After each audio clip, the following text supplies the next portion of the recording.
Welcome to Bridge the Atlantic. We are your hosts, music web designer Ross Barber and musician filmmaker Marcio Novelli. This week we're joined by Elizabeth Rohrbaugh, an Emmy Award winning director with a focus on documentary, promos and commercials.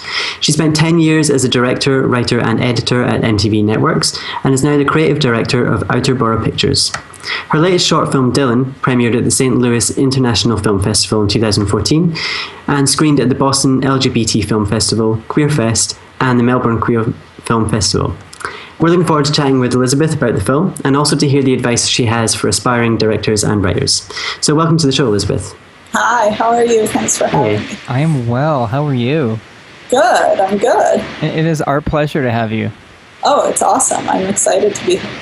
This is starting off so PC. I love it. It is such a wonderful pleasure to have you on the show. Let's get a little awkward and tell us 3 things about yourself that everyone should know. I'm a vegetarian, I'm vegan. which I have. Oh, yes. Since I was this 8, is gonna be the best you know, oh, I can't. Meat. Yeah, 8. I had a little pet chicken. Like, it's not a competition. No, it is a competition. I know, right? I'm kidding. No, yeah, I'm a vegetarian. I became one when I was 8, and I guaranteed my mom I would start eating meat again by the time that I had my bat mitzvah, so that we could have meat at the bat mitzvah. But it didn't happen. So now I'm neurotic and compulsive about it. That would be my other thing, is that I'm neurotic and compulsive in general. And what else? I am a mother to 2 young boys. Oh my God, could we have anything more in common? Oh yeah? I'm a father to young boys. I am just as neurotic and I'm vegan. Yay! You and I are going to be best friends. Yes. That's it. Yeah, that's what we do here. I mean, it's called Bridge the Atlantic, but really it's just kind of a matchmaking service, like not a romantic matchmaking service. Sometimes but, it's romantic. You know, sometimes it's sometimes it gets a bit too romantic. platonic. Hey. It's usually romantic between Ross and I, but it's okay. Yeah, It's all the good. time. It's all the good. time. So we'll go back in time a little bit. Obviously, the main thing we want to talk about is your short film, Dylan, which Marcio and I both really enjoyed. But we want to go back a little bit and talk about some of the other stuff you've done. And you've worked with some of the biggest names and companies in entertainment, including Justin Bieber, MTV. I'm trying to be funny. It's never funny when I do that. It's never Sorry, funny. it's just never funny. Justin who? I'm just going to go. Ross, you take over the intro. I'm just going to be over here. That's fine by me.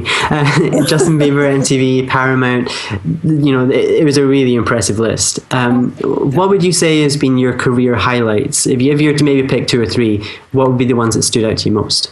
Oh my gosh. Well, really all of those sort of big name experiences came from my job at MTV, which incorporated a lot of integrated marketing with Paramount, because that's owned by Viacom as well. So I did promos for them, and then for Real World, and a ton of TV shows, The Hills and The City and all that stuff. And I mean, it's always fun to work with big celebrities, or be like, oh my God, Tom Cruise is in the room, and oh, did you see all the motorcycles that followed him up the street, and whatever. You know, that sort of stuff is always like fun as a voyeur to look at or experience. But for me, like, my highlights are always creative. So probably at MTV, I would say the best thing that I felt I did was I did a promo for The Hills. It was for the final season of The Hills. And it was just a blast because it was on green screen with these huge bungee jumping cords. And yeah, it was great. So fun. We shot on the Phantom, and then we did all this amazing flame work. And it was just a blast. It was just like, oh, I can put all these visual ideas in my head together. And somehow, like, they approved it, and we got away with making this crazy creative. And, you know, it's just fun to be able to, like, have the audience of a great big network like that, and then do something so sort of visually stimulating is really fun. So I would say that was a big highlight. And then probably my other huge professional highlight would be the airing of my feature documentary, which was just on the World Channel. Oh, wow. Yeah, which was awesome. Congrats. Thank you.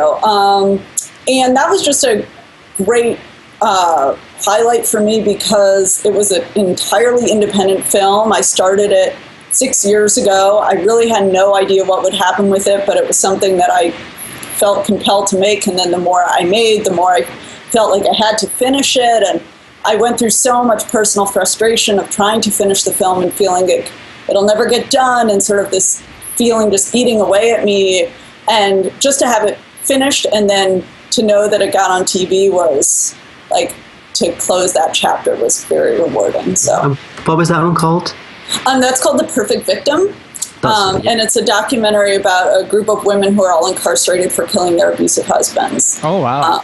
Yeah, so it was a very intense experience, and building relationships with those women was very life-changing for me. And once I started working with them, that's when I really felt like, oh my gosh, I have to finish this film. They've put so much of themselves out there. And so I felt like this moral obligation to finish it. And so to know that it's done and out there and people can see it and learn from it is awesome. So would I be able to watch that in the UK? Sorry, let's jump in. The World Channel, I'm not sure if that link is available in the UK, but it's on Amazon Prime, it's on iTunes, it's on Journeyman TV. They're the distributors, and they're in the UK. Okay, cool. So, yeah. Cool, awesome. Yeah. I was just going to say, speaking of other very lighthearted films that you make that have no meaning whatsoever, of course. Right. Tell us about your latest short film, Dylan. Why was it so important for you to make this? Dylan was something that I had been thinking about for so long. I wrote it in a documentary theater writing workshop several years ago, probably 10 years ago, when I was at MTV and just wanted to write some longer format stuff. And so I took a writing workshop with Jessica Blank and Eric Jensen. They did The Exonerated. And so it was really learning about how to do documentary theater writing, and I really fell in love with the process. And we were tasked to interview somebody in our lives and take a very, very long interview and turn it into sort of a long monologue. And so I decided to interview my friend Dylan, who had recently transitioned from female to male in the past 3 years prior to that. And we had been friends since 6th grade and have known each other just forever, obviously. So I thought it was an interesting thing to talk about at the time. It was definitely a different world in terms of the general understanding of the trans community. And we just had a very long, heartfelt conversation, really, that lasted 2 hours. And we talked from everything from childhood leading up to this transitional point, and old friendships and relationships and really everything that you could imagine. And then I took this very long monologue and trimmed it down into an 8-minute piece. But at the time, it was really just a writing exercise. I didn't know what to do with it, although I really liked the way it turned out. Yeah, beautiful. Yeah, just the language and being able to capture language in that way is really cool. Just to write down every stutter or or all of those little intonations that you don't think about necessarily when you're just writing from your head. So I took that and put it away, and this past year I left MTV a couple of years ago and had finished the documentary and just felt like I need to make something or else I'm going to go crazy. So I pulled it back out and read it again, and things that you write a long time ago, you don't know if you're still going to like them. Mm-hmm. But I really did, and so I thought, how can I make this into a short film? And I like the idea of doing something simple with just one performer, and really I could focus on the performance. And so we filmed it in Coney Island at dawn, and I found an amazing performer, Becca Blackwell, who's a trans actor in New York, and they did just a spectacular job with the piece. And we shot it all in Steadicam, and it was a really tight little crew. We had a couple hours each morning to film, and but it was entirely independent, and really just to make something out of it so that I could sort of have a new piece to put out there into the world. So. I love it.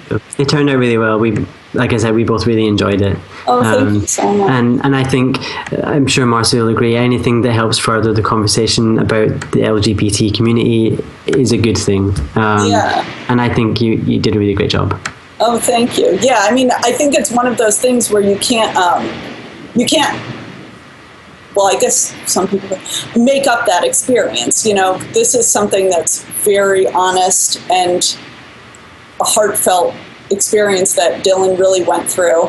And then to have an actor who was able to relate to the material so well, but it not be their story, I thought was really cool and kind of like an interesting hybrid of documentary and I was going to ask you, what do you classify it as? It's almost like kind of docudrama in a way, you know? Yeah. You know, I've submitted it to festivals in both categories, in short narrative and short doc. And I really do consider it a hybrid of the two. I wouldn't call it a recreation necessarily in that traditional sense. But it's not a documentary because it's a real performance and every shot was planned. And well, you fooled me. I actually thought that was Dylan. I think that there are other people that have felt that way. It was so convincing. Yeah, I think that's Becca is just amazing and really had every single word and every single moment just down. Mm-hmm. And we had to shoot it so quickly because the sun rises in an hour.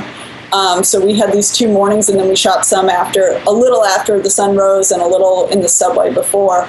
But yeah, I mean, Becca was such an awesome cast because I didn't really know where to go in terms of casting initially, and was introduced to Becca through a mutual friend. And Dylan actually has bright red hair, and Becca has bright red hair, and we're all from the Midwest and have this consistent language, sort of pacing and little phrasings that are really common in the Midwest. So it was kind of awesome just to see those two people come together in this one character. So what's next for Dylan? The person or the film? For the film, sorry. Oh, okay. The film is going to Outfest in LA. So it's playing there, and then it's online for free for everyone to watch. I just want as many people to watch it as can, and I hope it really touches some people. Awesome. Yeah. I want to go back to Perfect Victim for a minute. Sure. For any aspiring filmmakers listening or watching to this right now, how do they go about getting their 100% independent film, like you said, on TV? It is a real challenge. I'm not going to lie about that. It was as hard as making a film. And I did not anticipate that because I had come from a world of MTV where you make something and it's on TV literally the next day. Because promos are so fast, you know. It's like you can get an assignment and it's like, it's got to air tomorrow night, you know. So this was just 100% the opposite of that. And it was very, very challenging. I did not come from the documentary world at all. I really didn't have connections there, or the independent film world at all. And they are actually very different things, sort of like the cable TV and that different networking. And so anyways, I submitted to so many film festivals, you have no idea. Oh my God, and got rejected from so many festivals.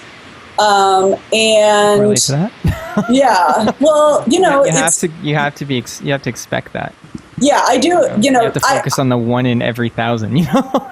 Yeah, that was what happened to me, and I got into the Hot Springs Film Festival, which is a documentary-only film festival in Arkansas, and I had lunch or breakfast with somebody who was in programming when I was there. We were just walking down the street, and there's really just one diner there, and he's like, "Come on in and eat with us." And I was like, what do I do now? What do I do? I don't understand. Like, how do I get more people to see this? And And he's like, it's just really hard. The fact that your film got into this festival was because it happened to be in the pile of DVDs on the floor next to me, and I happened to pick it up and put it in the DVD player. Oh my God. So, it was just wonderful to know. Right. So it's like, well, so now what? And fortunately enough, Journeyman Pictures, and they're a distribution company out of the UK, they saw the screening list from Hot Springs, and they got in touch with me. They weren't at the festival. And they said they wanted to see it, and then they said they wanted to distribute it. And from the point that I signed a contract with them to the point that it was on TV in the US was almost 2 years. Mm-hmm. So there was a long time in there where I was like, this is just not going to happen. Mm-hmm. And then it did, and it's awesome that it did. But, all of these networks, World Channel and POV, they do all accept submissions, and you just have to pound down a million doors and just learn to deal with rejection. Absolutely. Because it's just constant. You can't let it stick on you, the rejection. There's no point. Yeah. You got to focus on it makes me think of very similar kind of world to a musician. Like, it's very different, but in the same way, it's just about getting yourself out there. It's just about being seen as much as possible. Like, the fact that you have Dylan online for free is so important, because the more eyes on it, it just grows from there, and there's never a guarantee whatsoever. But if you hadn't submitted, just blast and just submitted to so many, you wouldn't have had, the experience that you had with Perfect Victim. Yeah, absolutely. Would you agree? Would you agree, I guess, is the question. Oh, yes, I absolutely would. And, I think that all that I can really say for myself moving forward, because it's going to continue to be a challenge, obviously, is like, I have to believe in the work that I'm doing, and I have to believe that it's good. And if I feel like it's good, then hopefully somebody else will too. But to sort of say, oh, this is really hot right now, or I feel like you've got to make it about this for this reason, because then people will pay attention. It's just not worth it. You got to do what you feel is good and get your vision out there. And then the other thing is, honestly, is you have to have paying work that is not this, because you have to not feel emotionally dependent on your finances coming from this. That's my opinion on it, because I agree. I'm working on that one. Yeah, well, it's just like I do a bunch of other work, freelance work, constantly, just so that I don't feel emotionally tied to this in a financial. And that way you have the freedom to be able to explore that creativity, the creativity that you want to explore, and without feeling so drained and dependent on it, right? Yeah, that's absolutely. I want to ask you, would you consider yourself an independent filmmaker? Yeah. It's hard for me to say that, but yeah. Yeah. Well, the question I want to ask is, I know when you go to submit to festivals, I mean, you can't always submit to all the festivals. I mean, especially if you have a very limited budget. Keep in mind, I think people should know that there are a lot of free festivals you can submit to. It doesn't mean they're bad.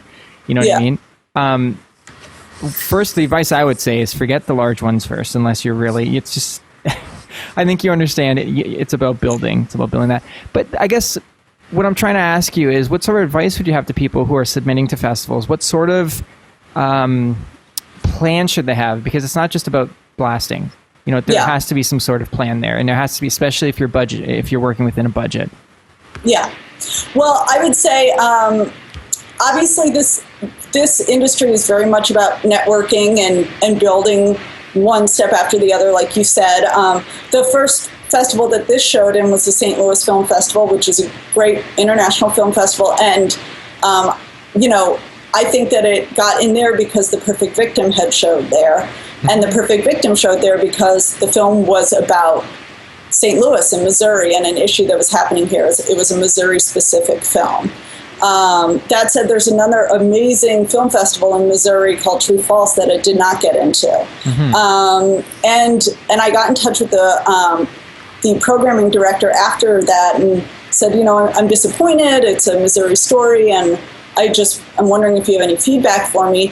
And he was very complimentary of the film, and he ended up doing a screening of the film that was sponsored by Verizon at the same theater later in the year. So so it didn't get into the festival, but it got some some notice from them, and I built a relationship with them. And I think you need to know this isn't personal. They have like a million things to look at, and as we don't have a lot of money, festivals don't have a ton of money either. They can't just pay very highly qualified people to watch thousands and thousands and thousands of movies. So I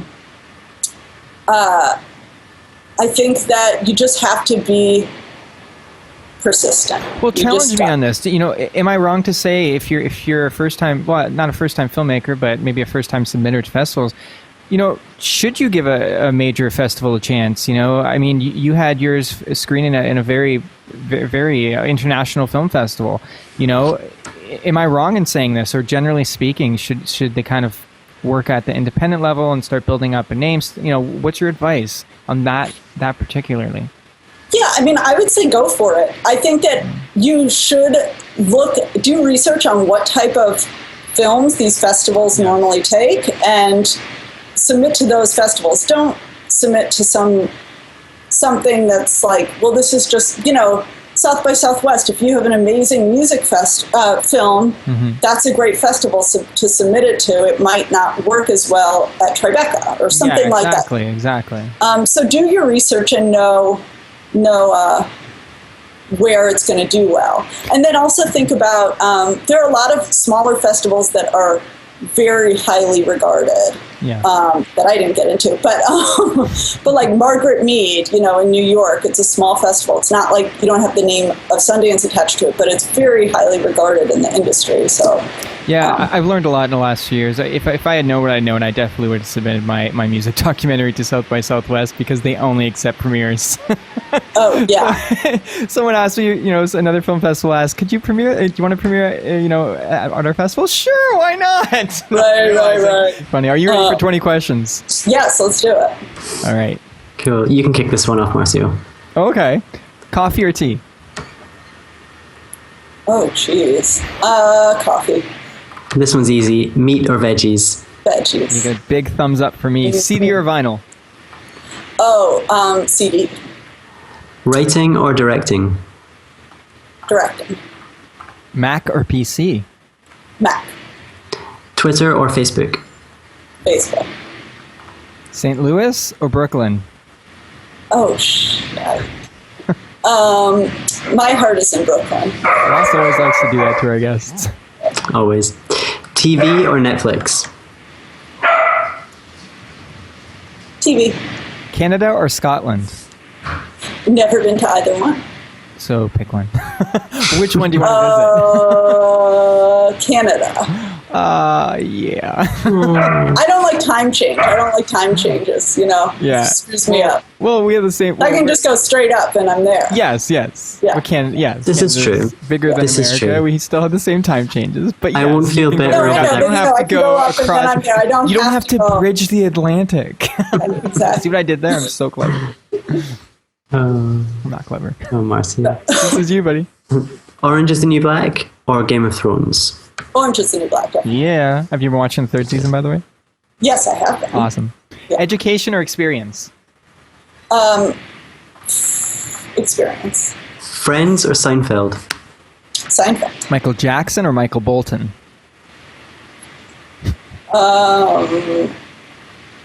Michael Bolton. Okay, I was going to say you could pick a third Michael if you want. Oh, Michael J. Fox, absolutely. Okay, I used to wear a wedding ring. I used to wear a wedding ring up until like 3rd grade. You pretended you were married to him? Yep. No chance. Did anyone believe you? 3rd grade, Ross. I actually poured a soda on somebody's head in the cafeteria because they said I was not married to him. It's true. I like that. Man. Twerk or work? Work. Ricky Gervais or Ricky Martin? Gervais. Yeah. Whale or kale? Kale. Bette Midler or the Riddler? Oh, Bette Midler is one of my favorite humans. And, okay, before the interview, Elizabeth asked who she should look at on the Skype window, and I said for you to look at whoever you find most attractive. Oh. And now to continue that kind of, I can't speak. You know what I'm saying. Ross, ask the question. Okay, so the question which has fallen to me to ask is Ross or Marcio? Well, Marcio and I kind of have like a thing going on. This is true. You do. So I do think that you're very hot, Ross. Oh, thank you. I didn't get that, but okay, we have a thing, so I'm good. We've got like a thing. We've got like a deep emotional. It's more than surface. It's like it is. It's happening here. It's happening. Do you have any music and film recommendations? Oh goodness. Music. I'm a little trapped in like 5 years ago with music because I had kids and everything has been Sesame Street and stuff since then. But my husband used to be a music producer, and so I constantly listened to all of his almost like old demos and everything. And he did like Yay Sayer and Chairlift. I like that little collection. It also like reminds me of a nice time in our lives. Right. Like Brooklyn and Free and all that stuff. Cool. So yeah, and then movies. I was actually thinking about this because I'm back in St. Louis now, which is where I grew up, and hello, St. Louis. Yes. So I thought about the movie that made me want to be a filmmaker, which I saw here, and I remember my mom and I got in a huge fight about it, and like, you only care about movies and blah, blah, blah, was The Sweet Hereafter. So I've been thinking about that movie, and I just love that movie. Then on the other side of things, because that movie is heavy. Do you guys remember that movie? No, I've never seen it. I've never seen it either. Oh my God. I'll have to check Adam it out. McGowan, and it's about the school bus crash, and he's the lawyer, and he goes up to do an insurance check on the bus. Oh my God, it's amazing. Have you ever seen Requiem for a Dream or Blue Valentine? Or those are the kind of movies that like are my absolute favorite. Like Requiem's good. I saw that 2 times in one day. The weekend it came out, and I haven't seen it since. I don't know if I can watch it. Oh God, again. I think I watched it about 50 plus times in my life. That's okay. Well, we've got a family thing with my mom and the red dress, and like whenever we've got something going, the red dress. Yeah. I'm old, Harry. In all seriousness, though, that monologue is like the most beautiful and most heartbreaking thing I've ever watched in a movie in my life. Like, it brings me to tears every time. Like I said, I've seen it so many times. You can't cry right now. It's amazing. Not right now. I won't cry right now. We'll keep it light. But if you want to cry, you should watch The Sweet Hereafter. It is fucking deep, crazy. Oh my God. On the alternate side of things, the other side of The Sweet Hereafter, because that movie is so serious and dark, is this past weekend, so it was Father's Day, and my husband likes really crappy movies. And so I was like, all right, for Father's Day, we went and saw Jurassic World in 3D. But the awesome thing about St. Louis is that they serve booze at the movie theaters here, and they fill all the way to the brim. So I had 2 huge glasses of white wine and these 3D glasses, and I was loving it. I was loving life. It was good. So that's how you watch a big blockbuster movie and get through it. It was drunk and 3D, and it is the most hetero movie ever made. It was like the spray tans, and like they start kissing as the dinosaurs like. Ross, didn't you watch it twice? Yeah, well, hang on. It too? No, let me explain. I went to see it twice. First time I went, I fell asleep and I missed about 45 minutes of the movie. So I went to see it again, and we went to see it at the IMAX theatre, which is like the biggest screen in Scotland, and it's like huge. I'd never been before, so it was like a whole new experience. Yeah. But I think because that screen was so huge, and I forced myself to stay awake, I actually quite enjoyed it the second time. Oh yeah, around. I had a blast. It was fun. I mean, it is ridiculous. I mean, you don't expect it to be, a serious, fact-checked movie. You do expect it to be ridiculous, and I think if you go in expecting that, you'll be entertained. Scientists were pretty upset because since like the first Jurassic Park, there's been a lot of advancement with what we know about dinosaurs. But they mentioned it. They actually mentioned it. Yeah, but they mentioned that in the film. They do say that if they went by the scientific discoveries, the dinosaurs wouldn't be scary and no one would come to the park, because like dinosaurs that are massive would be tiny and they would have feathers and they would just look like bears. Oh my bears, God. birds. So yeah, they did reference that part. it. I must have just been gone by then. But That was pretty early in the movie. Oh shoot! Oh dear. No, I'm kidding. It was She probably must have about just been 45%. gone by then, Ross. No, but I liked. I thought it was amazing that they were allowed to go on vacation by themselves Yeah. to like Gosh. an island somewhere. That's when Would I you was give like, it- "What's going on?" How many stars out of 0 would you give it? No, I give it like a 2, yeah, really? like a 1.5, 2.5? 2. I give it a what? solid Like, 2. I give it a solid 2. I'm not huge into blockbusters whatsoever, but if you want something really fluffy and light, it's Yeah. okay. And particularly if you're going to go to an IMAX or a really big screen, that's the kind of movie you have to see. It's fun. Yeah. It's Oh yeah, when it comes to really good movies that actually like feel like just like good music that changes you. Yeah. Some way or another that you're not going to get that from Blockbuster. There's room for everything though. It just depends, like Well, Oh, almost everything. absolutely, That's actually, I don't know if I'm the only one that does this, but that's how I kind of differentiate between film and movie. To me, that's just film how is more. film is Serious. a work of art. Well, not even necessarily serious, but it's artistic. It's a work of art, whereas a movie is not. more just more a movie is purely for entertainment. Yes, I yes. love You're a some filmmaker, not a movie excellent maker. trashy movies. Like, well, I don't even call them trashy. I wouldn't think of them like a Soap Dish, or like Soap Dish is one of my favorite films. Yeah. I would say, even though it's probably a movie. I'm just being pretentious right now, totally. Just go with me here. Anyway, so Elizabeth, where can people find you online? Oh, okay. You can find me at elizabethrohrbaugh.com. Can you please spell that out because Yes. it's a little bit difficult. Yeah.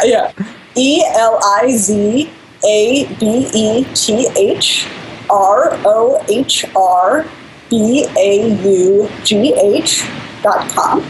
Oh, I feel exhausted just I know. listening to that. I know. Hopefully everyone's just like, oh, I gotta look it up right now. You should just do like lizr.com and then have that go like to your private website. Right. I know, that's not a bad idea. Yeah. I'm a marketing manager. And then you can watch Dylan at dylanmovie.com. It's up there. Yes, Do it. please do. And you can look at theperfectvictim.com as well, and that's where the website for the documentary Yeah, is. Ross and I want to see Awesome. that. Yeah, I love documentaries, especially kind of like prison related documentaries. I love like all the Louis Theroux documentaries when he goes and visits people in death row and stuff like that. I just find it all very fascinating. So yeah, and because we've spoken with you, I feel even more compelled than I did before to watch it. So yeah, Oh, I'm thank looking forward to you. it.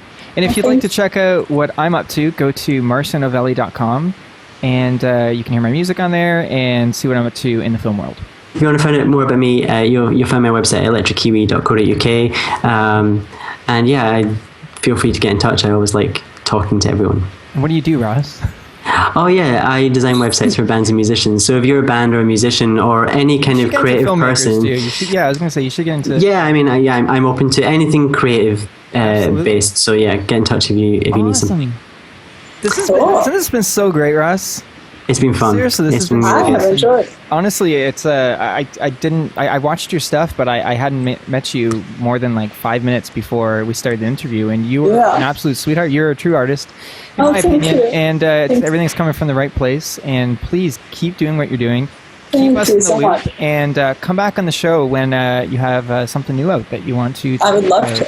Yeah, just let us know when you've got something out, and we'll Absolutely. post it on Twitter Yeah, regardless. and all that good stuff too. We are Oh, definitely awesome. here to support you. So much love. Thank you so much. You too, guys. You're awesome. Thank you. Thanks for watching Bridge the Atlantic. If you like what you saw, make sure to like, favorite, and most importantly, subscribe so that you don't miss each week's episode. Click on the videos above us if you'd like to see more, and please feel free to leave us a comment letting us know what you think of the show. Follow us on Twitter, Instagram, and Facebook, and subscribe to us on iTunes so that you can listen to us on the go. Thanks again for being awesome, and we'll see you on next week's episode.